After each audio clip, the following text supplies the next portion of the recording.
All right, guys, it looks like we've pretty much covered everything that we would need to know about the bartending industry. We now have all the knowledge that we need to begin our new career as bartenders. But before I leave you guys, join me for one last stop. Let's go meet with our experts one more time for a roundtable discussion.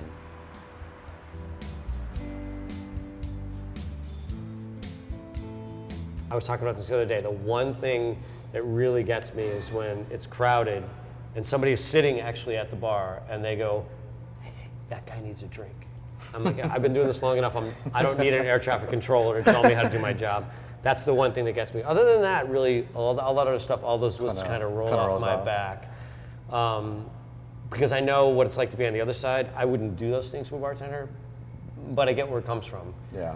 The rudeness is always going to be a problem, but they go to the end of the list in my head. Like we have a list of who we're going to serve next. When somebody's like that, I'm like, it doesn't bother me. You're just last now. You're like, oh, I'll remember you now. So, I mean, I don't know what you guys don't like. I think for me personally, as far as with us dealing with private events and even having some experience in a brick and mortar bar, there is one thing that definitely stands out, and kind of piggybacking off what you said, it's definitely when somebody kind of yells out at you, whether they snap at you or say, hey, or whatever it may be. I think that's it's just rude. I think I wouldn't do it to a waiter per se. It's probably not something that the other person's really going to appreciate, and it's not going to get you served any more quicker. It's not like we're standing around smoking cigarettes and sipping on a cocktail and now we have to go do work.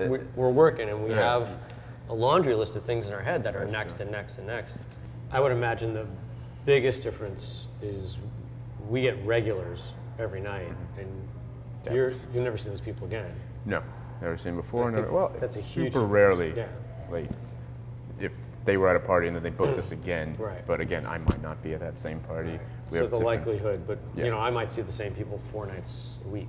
You get paid hourly, and you must make some tips. There must be parties where you have a tip jar out. Yeah. And some parties where they say no tips. It's either hosted tip or tip jar. Right. Yeah, the way we usually do it is we usually have a tip jar, or if not, I usually incorporate it in for my bartenders. Right. If the client doesn't want it there, then we understand. We just, It's just included in the fee. Yeah, but I think with regulars at his bar, I'm sure they probably, you establish a better rapport than perhaps with us when we may or may not see the same clients over time. If somebody goes specifically because they like your Bloody Mary, then that's something that, you can develop. I think your pay might be more even over the course of time. Mine will vary. If I work a Wednesday and it's dead, I'm going to make, less than I do on a Friday or Saturday, whereas you guys might make a more even set of money as the week goes on. Well, not really, because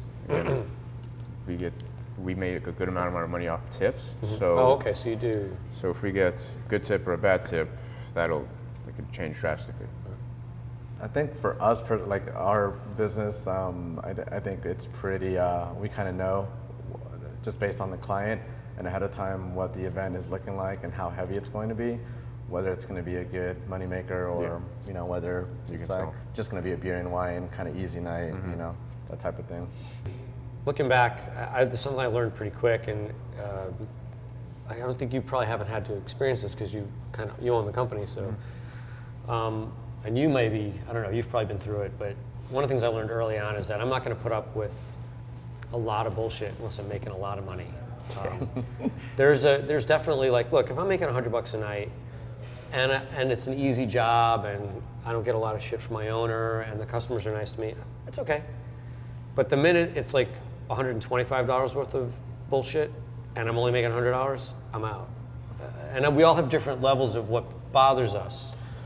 But there are some jobs where there's so much minutia that you have to get this cleaned and that cleaned, and I'm not getting paid for it. And no offense, I work hard for the money I make. It's not that I'm lazy, it's that you're asking a lot of me for $100.